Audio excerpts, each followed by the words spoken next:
आज हम गुरुदेव के वचन के अनुसार बात करेंगे विकारों की, जीवन में सुधार की और आत्मिक शांति।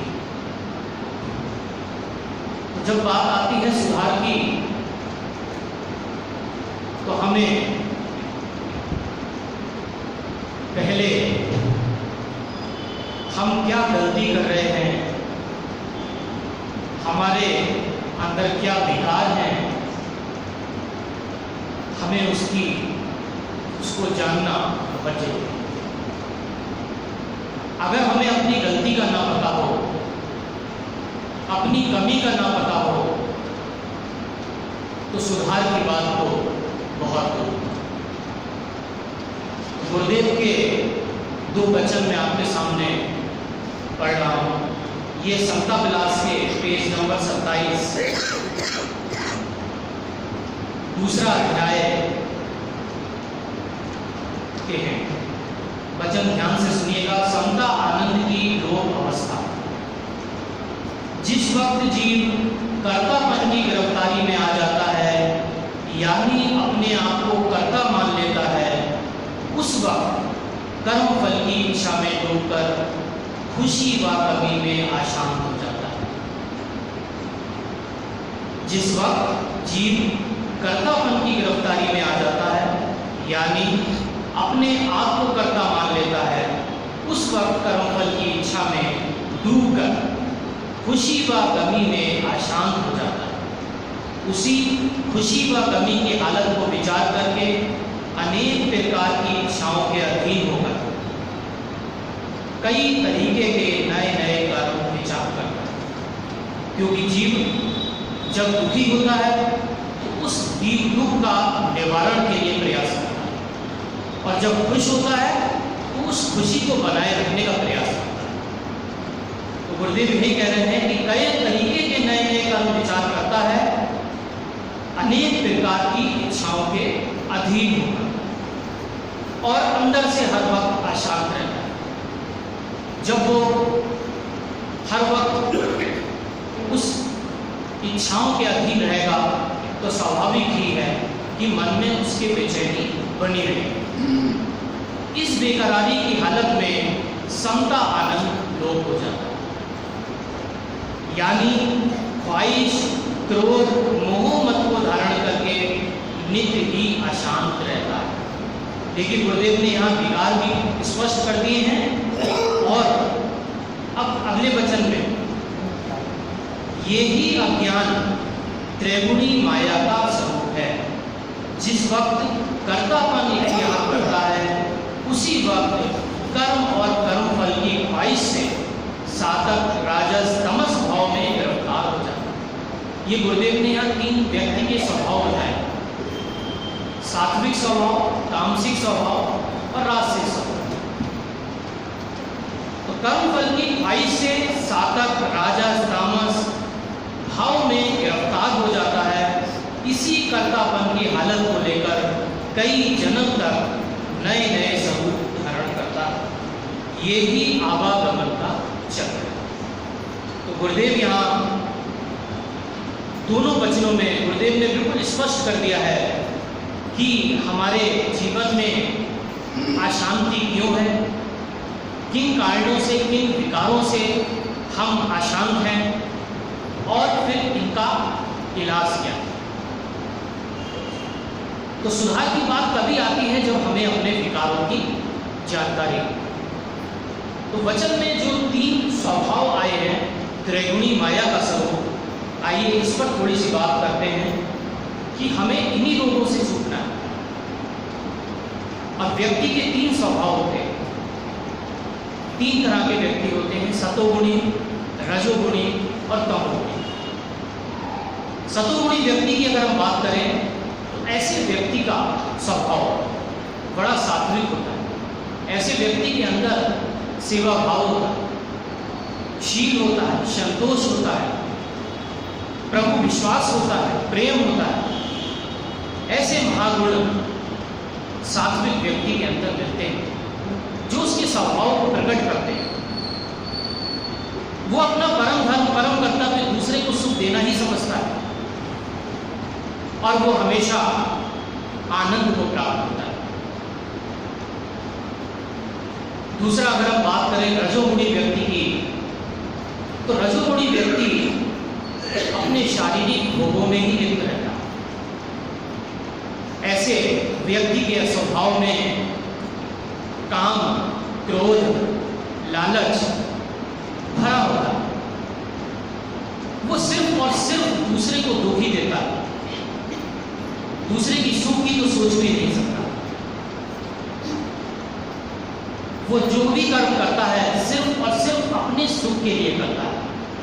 रजोगुणी व्यक्ति का ऐसा स्वभाव होता है। तीसरा व्यक्तित्व आता है तमोगुणी। तमोगुणी व्यक्तित्व, जो व्यक्ति मलिन कर्म करता है, चोरी करता है, छल करता है, कपट करता है, ऐसे कर्मों को ही अपना धर्म समझता है, ऐसे व्यक्ति कहलाते हैं तमोगुणी व्यक्ति या तमोगुणी स्वभाव के मनुष्य कहलाते हैं। तमोगुणी व्यक्ति का आध्यात्मिक मार्ग पर चलना बड़ा ही कठिन होता है, मगर रजोगुणी व्यक्ति को जब सत्संग मिलता है, सब विचार मिलते हैं, अच्छे व्यक्तियों का संग मिलता है, तो ऐसा व्यक्ति के स्वभाव में, संस्कार में तुरंत बदलाव आता है और वो सात्विक व्यक्ति के स्वभाव में बदल जाता है और वो धीरे धीरे उस मार्ग पर चलने लगता है। तो ये बात थी 3 स्वभाव के व्यक्तित्व की। अब बात करते हैं गुरुदेव के वचन के अनुसार विकार की। तो गुरुदेव ने वचन 2 में जो कहा, ख्वाहिश, मोह, मद और क्रोध, ये मनुष्य के, ये जीव के विकार हैं। हमें इनका निवारण करना है और यही हमारी अशांति के मुख्य कारण है, जिसका हमें सुधार करना है। कबीर जी की वाणी में आता है, काम क्रोध मद लोभ की जब लग घट में खान, कबीरा मूर्ख पंडिता दोनों एक समान। शब्दों पर ध्यान दीजिएगा। देखिए यहाँ क्या, काम क्रोध मद लोभ की जब लग घट में खान। यहाँ घट का अर्थ घड़े से नहीं, वैसे घट को कहते हैं घड़ा, लेकिन यहाँ घट का अर्थ है हृदय से। और जब लग घट में खान, खान कहते हैं तिजोरी को, लेकिन यहाँ जो अर्थ आया है वो है समाप्त ना होने से। खान का अर्थ है समाप्त ना होने से। तो कबीर की वाणी कह रही है, काम क्रोध मद लोभ की जब ये विकार जब लग घट में खान, हृदय में इस तरह आ जाते हैं कि समाप्त होने की स्थिति में नहीं होते, तब कबीरा मूर्ख पंडिता दोनों एक समान। तो वाणी कह रही है, ज्ञानी हो, पंडित हो या मूर्ख, ये एक ही समान होते। उदाहरण के तौर पर हम लोगों की लोभ और मोह की स्थिति उस शीरे पे बैठे मक्खी की तरह होती है। जब शीरे पर मक्खी के वो कोमल पंख चिपक जाते हैं और वो लोभ और मोहवश उससे उड़ना चाहती है, लेकिन उड़ती नहीं,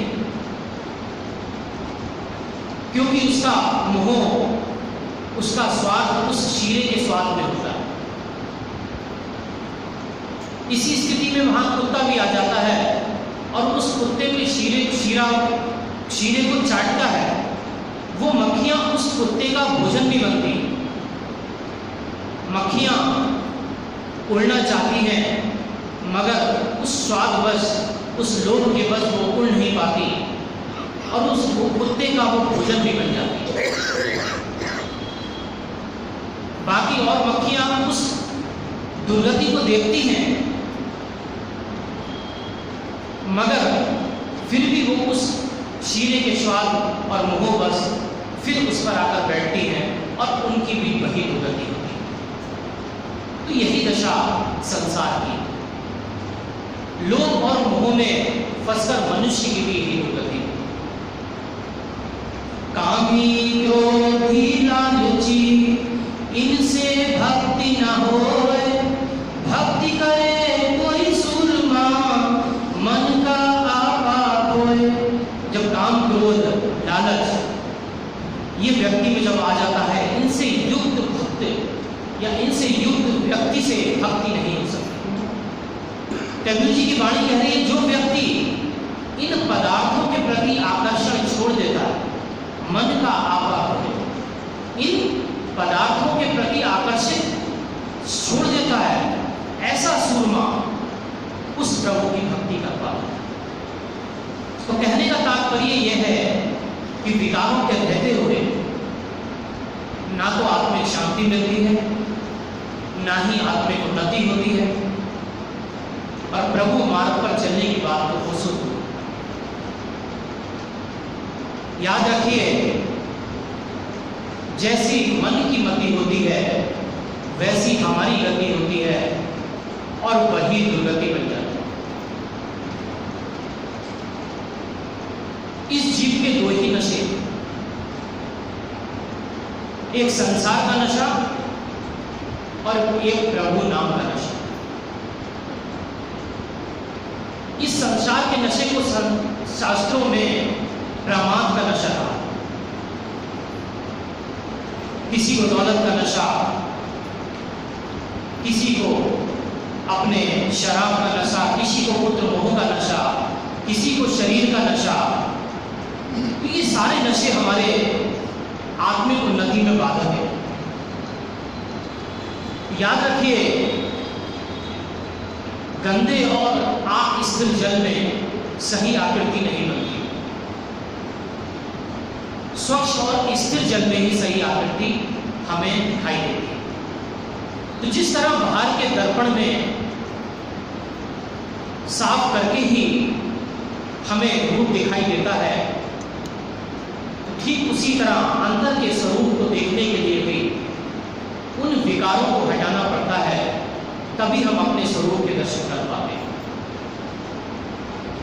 महाभारत में एक प्रसंग आता है, क्योंकि शास्त्रों में इस विकार को, अहंकार को बड़ा ही बहुत बड़ा विकार था।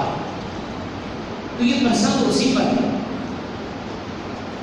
महाभारत का युद्ध जब अंतिम चरणों में था, भीष्म पितामह बाणों की शैया पर लेटे थे और अपने जीवन की अंतिम घड़ियां गिन रहे थे,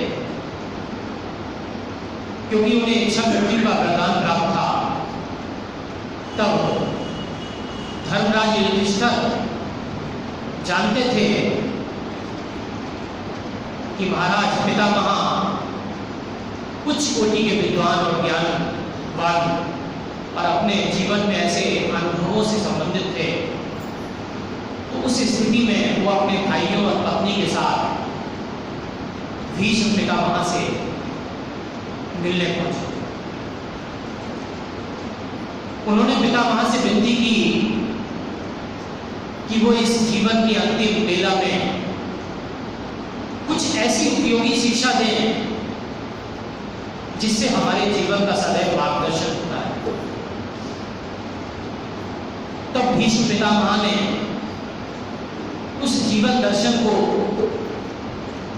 एक नदी और समुद्र के प्रसंग के माध्यम से उन्हें बताया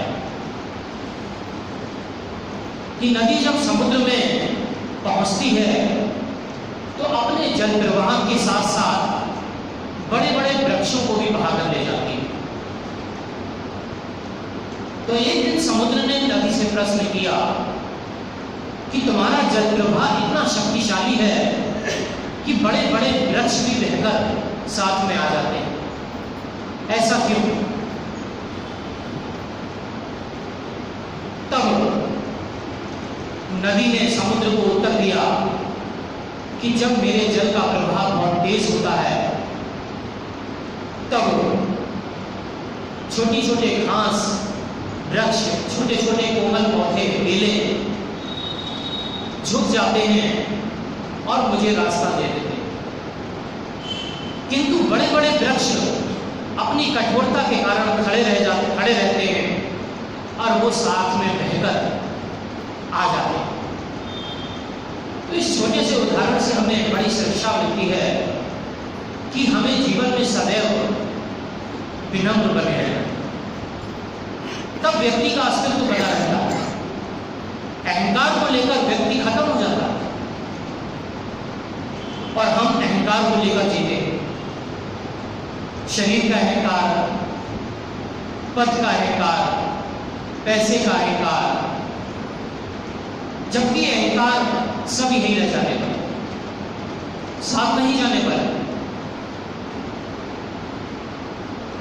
एक लाइन मैंने पढ़ी थी, बड़ी ही सुंदर है। मुझे लगता है इस लाइन को अपने जीवन में मंत्र की तरह उतार लेनी चाहिए कि हमें जगत के प्रति उदार, अपने प्रति स्वाधीन और प्रभु के प्रति प्रेमी बनता रहना। हमें जगत के प्रति उदार, अपने प्रति स्वाधीन और उस प्रभु के प्रति प्रेमी बनता रहना। तो हम बात कर रहे हैं कि अभी तक विकारों की, कमियों की, और अब बात करते हैं सुधार की। सब शास्त्रों में एक ही बात आती है।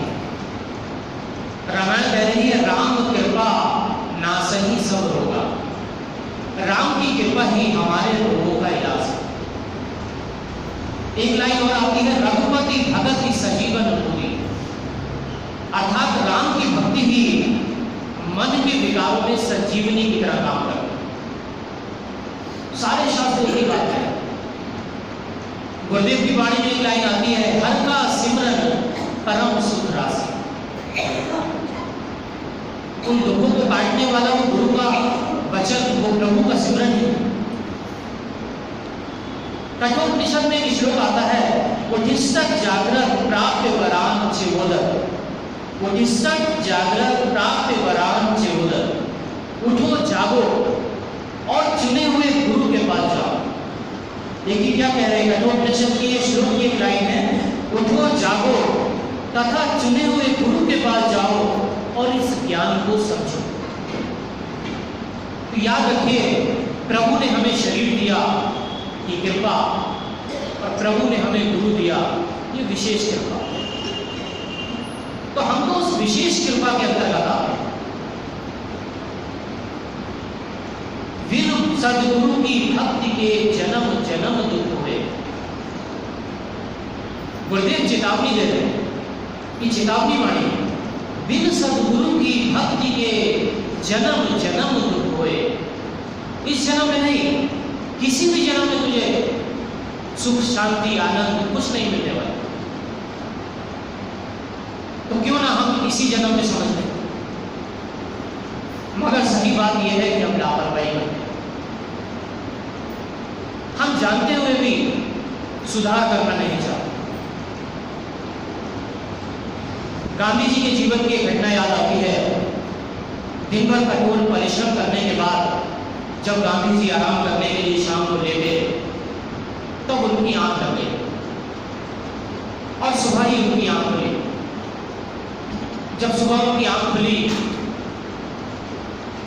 तो उन्हें बड़ा पछतावा हुआ, क्योंकि वो शाम की प्रार्थना नहीं कर पाए। इसके लिए उन्होंने अगले दिन उपवास रखा, व्रत रखा। जब लोगों ने उनसे पूछा कि आपने उपवास रखा है, तो उन्होंने इसका कारण स्पष्ट किया कि एक एक क्षण जिसके सहारे मैं जी रहा हूं, एक एक क्षण जिसके सहारे मैं जी रहा हूं, उसी परमात्मा की मुझे याद ना रहे। उस दिन उन्होंने उपवास रखा, उस दिन व्रत रखा, और उस दिन उन्होंने कुछ भी नहीं खाया। तो गांधी जी के शब्द थे कि ईश्वर उपासना एक आवश्यक धर्म कर्तव्य है। ईश्वर उपासना एक आवश्यक धर्म कर्तव्य है। तो हमारी आत्मिक उन्नति का रास्ता सत्संग और सत्सिमरण से होकर जाता है। ये हमेशा हमें याद रखना चाहिए। हमारी आत्मिक उन्नति का रास्ता सत्संग और सत्सिमरण से होकर जाता है और हम इसी के प्रति लापरवाही करते हैं। कबीर जी की वाणी में आता है, सुमिरन मार्ग सहजिका सदगुरु दिया बताई, सांस सांस सिमरन करो एक दिन मिल सी आई। सुमिरन मार्ग सहज का, ये ईश्वर सिमरन का मार्ग बड़ा ही सहज है, बड़ा ही सरल है। सदगुरु दिया बताई, गुरुदेव ने तो हमें बता दिया। सांस सांस सिमरन करो, अब हमें इसको सांस सांस में सिमरना है। एक दिन मिल सी आई, हमें निश्चय ही एक दिन प्रभु मिलेंगे। सुमरन मार्ग सहज का सदगुरु दिया बताई, सांस सांस सिमरन करो एक दिन मिल सी आई। एक वाणी में और कबीर जी ने लिखा है, राम नाम सिमरन करें सदगुरु पद निज ध्यान, आत्म पूजा जीव दया लहे सो मुक्ति अमान। राम नाम सिमरन करो, अर्थात जो राम का सिमरन करता है और सदगुरु पद निज ध्यान, सदगुरु के चरणों का ध्यान करता है। आत्म पूजा जीव दया, जो आत्मा से ईश्वर की पूजा करता है और जीवों पर दया का भाव रखता है, लहे सो मुक्ति अमान, उसे निश्चित मुक्ति प्राप्त होती है। राम नाम सिमरन करें सदगुरु पद निज ध्यान, आत्म पूजा जीव दया लहे सो मुक्ति अमान। तो ये सही माने में हमारे जीवन के विकार हैं, अशांति का कारण है और यही विकारों का इलाज है। गुरुदेव के वचनों के अनुसार अगर हमें आत्मिक उन्नति करनी है तो हमें अपने जीवन में सत्संग और सत्सिमरण को धारण करना ही होगा। एक अंतिम वचन के साथ मैं अपनी वाणी को विराम देता हूँ। गुरुदेव ने वचन 41 में ही चेतावनी दी कि बड़ी से बड़ी कोशिश करके परम पिता परमेश्वर के चरणों में प्रीत लगाने से ही असली शांति मिलती है। इस जीव को परम गति प्राप्त नहीं हो सकती जब तक सत स्वरूप को अनुभव ना कर ले। एक बात पर ध्यान से सुनिएगा, बड़ी से बड़ी कोशिश करके परम पिता परमेश्वर के चरणों में प्रीत लगाने से ही असली शांति मिलती है। इस जीव को परम गति प्राप्त नहीं हो सकती जब तक सत स्वरूप को अनुभव ना कर। ओम ब्रह्म सत्य।